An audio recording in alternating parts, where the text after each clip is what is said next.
আজকে আমি চলে আসছি আষ্টাবাজারের গরুর হাটে। আর এই আষ্টাবাজারের গরুর হাটে গিয়ে গরুর সাথে শয়তানি করবো এবং কি গরুর পাশাপাশি 10টি থাবত দেওয়ার চেষ্টা করবো। আর আমার সাথে আছে আমার এক বন্ধু, সে কিন্তু গরুর খুব ভয় পায়, আমি তাই গরু দিয়ে ভয় দেখাবো।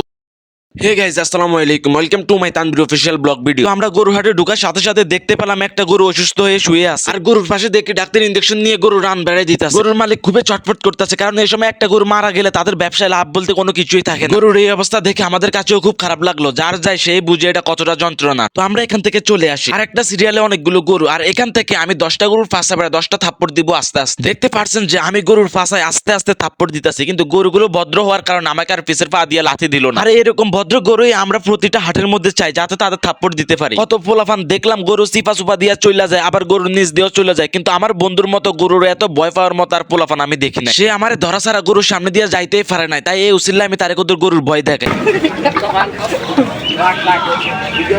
আমি একটা গরু দেখতে পাই যে এই গরুর শিংগুলো অনেক বড় বড়, এই শিংগুলো দেখে আমার কাছেও খুব ভালো লাগে, তাই আমি গরুর সাথে ভাব করতে থাকি, তার সাথে মিল দিয়ে একটা ফিক্সারও তুলতে চাই, কিন্তু আমার কিছুটা ভয় থাকার কারণে আমি সামনে যেতে পারি। অবশেষে গরুর মালিক আমাকে ধরে গরুর সামনে নিয়ে যায় এবং ছবি তোলার জন্য আমাকে সুবিধা করে দেয়। প্রত্যেকটা হাটে কোনো না কোনো একটা জিদি গরু থাকে, তেমনি আষ্টাবাজারে একটা জিদি গরু উঠছে ধারমা। তার ধারে কাছে কেউ যাইতেই পারতেছে না, এত জিদি। এর থেকে বেশি বলতে গেলে গরুর মালিকই গরুর কাছে যাইতে ভয় পায়। আর এই ভিডিওটি ভালো লাগলে সবাই লাইক কমেন্ট শেয়ার করে দেবেন।